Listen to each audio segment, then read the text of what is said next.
हरे कृष्ण, जय श्री हरि। प्रिय श्रोताओं, आप सभी को मोक्षदा एकादशी और गीता जयंती की हार्दिक शुभकामनाएं। आज सुनेंगे मोक्षदा एकादशी संपूर्ण व्रत कथा और इसके महत्व के बारे में जानेंगे। तो प्रेम से बोलिए लक्ष्मी नारायण की जय। जय श्री हरि। मोक्षदा एकादशी हिंदू धर्म के सबसे पावन व्रतों में से एक मानी जाती है। यह एकादशी मार्गशीर्ष मास के शुक्ल पक्ष में पड़ती है। जैसा कि इसका नाम है मोक्षदा, यानी कि मोक्ष प्रदान करने वाली। इस एकादशी का व्रत रखने से व्यक्ति को जन्म और मृत्यु के चक्र से मुक्ति मिल जाती है और समस्त पापों का नाश हो जाता है और मोक्ष प्राप्त होता है। और इस दिन गीता जयंती भी मनाई जाती है। माना जाता है कि द्वापर युग में भगवान श्री कृष्ण ने आज ही के दिन अर्जुन को गीता का उपदेश दिया था, इसलिए इस दिन गीता जयंती भी मनाई जाती है। मोक्षदा एकादशी और गीता जयंती पर श्रीमद् भागवत गीता का संपूर्ण पाठ करना चाहिए। अगर ऐसा करने में मुश्किल आ रही हो तो कम से कम 11वें अध्याय का पाठ अवश्य करना चाहिए। इस दिन गरीब जरूरतमंद लोगों को और ब्राह्मण को भोजन कराना चाहिए और श्रीमद् भागवत गीता का दान करना चाहिए। यह उपाय व्यक्ति को ज्ञान और मोक्ष की ओर ले जाता है। मोक्षदा एकादशी के दिन व्रत रखने से व्यक्ति के सारे पाप मिट जाते हैं और मोक्ष की प्राप्ति होती है।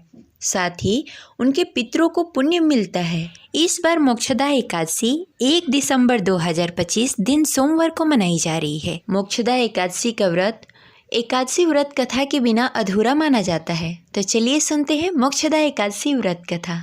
तो प्रेम से बोले लक्ष्मी नारायण की जय। जय श्री हरि। कथा शुरू करने से पहले इस वीडियो को लाइक कर दीजिए और कमेंट बॉक्स में लिखिए हरे कृष्ण। एक बार महाराज युधिष्ठिर ने कहा, हे भगवान, आप तीनों लोकों के स्वामी हैं, सबको सुख देने वाले, जगत के पालनहार, जगतपति हैं। मैं आपको नमस्कार करता हूँ।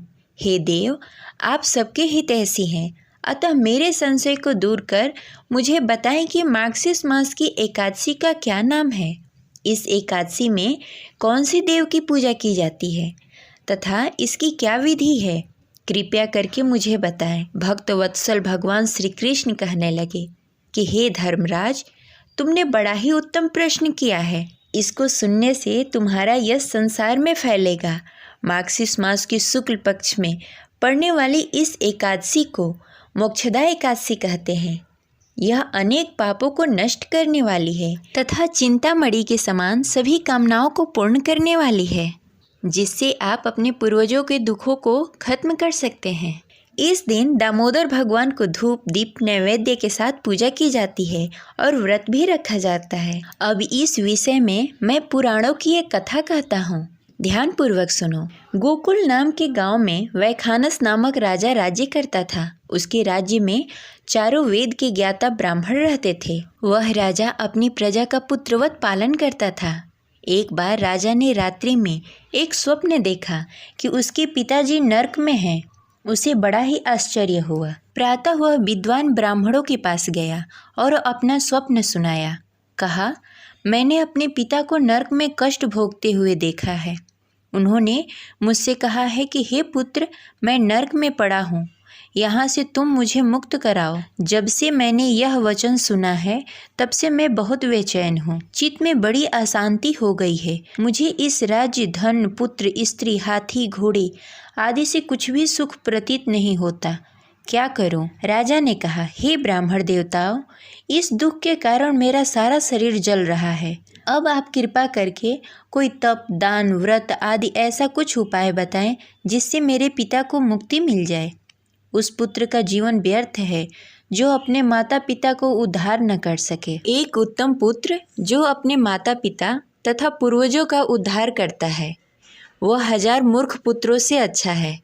जैसे एक चांद सारे संसार को प्रकाश देता है, परंतु हजारों तारे नहीं कर सकते।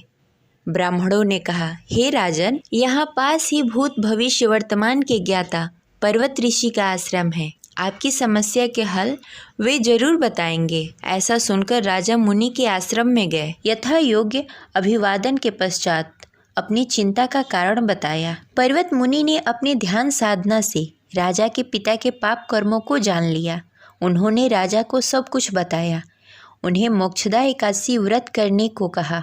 मुनि बोले, हे राजन, आप मार्गशीर्ष मास की एकादशी का उपवास करें और उस उपवास के पुण्य को अपने पिता को संकल्प करके दे दें। इसके प्रभाव से आपके पिता का अवश्य ही मुक्ति हो जाएगा।